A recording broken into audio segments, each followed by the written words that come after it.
पिछले 48 घंटों में रूस और यूक्रेन की सीमा पर तनाव बेहद बढ़ गया है। दुनिया इस समय इन गतिविधियों को देखकर खासा चिंतित है। 3 घटनाओं की हम बात करेंगे। एक, गैस पाइपलाइन में विस्फोट। दूसरा, रूस की एक गाड़ी एक विवादित इलाके में उसमें विस्फोट हुआ। और तीसरा, कुछ गोलीबारी में यूक्रेन के सैनिक घायल हुए हैं।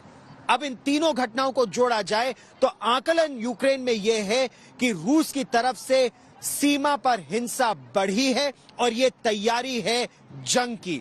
हालांकि रूस ने इस बात से साफ तौर पर इनकार किया है कि वो यूक्रेन पर हमला करना चाहता है या जंग चाहता है। लेकिन इस बढ़े हुए तनाव पर देखिए हमारी ये रिपोर्ट।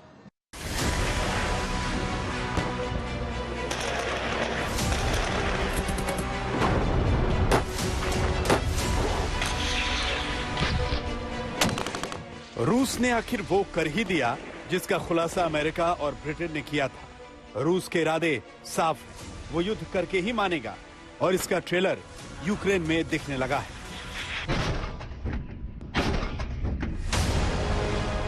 यूक्रेन में रूस समर्थित अलगाववादी इलाके दोनेत्स्क में एक कार बम धमाका हुआ। इसके कुछ ही घंटे पहले यूक्रेन की लुहांस्क सिटी में भी रात के वक्त आसमान में आग का गोला देखा गया और एक इंटरनेशनल ऑयल पाइपलाइन फट गई। ये पाइपलाइन रूस से ईस्टर्न और सेंट्रल यूरोप में ऑयल पाइपलाइन का बड़ा जरिया है। गुरुवार को ही लुहांस्का इलाके में यूक्रेन की जमीन पर बच्चों के एक स्कूल पर मोर्टार अटैक हुआ जिसमें 3 टीचर घायल हो गए।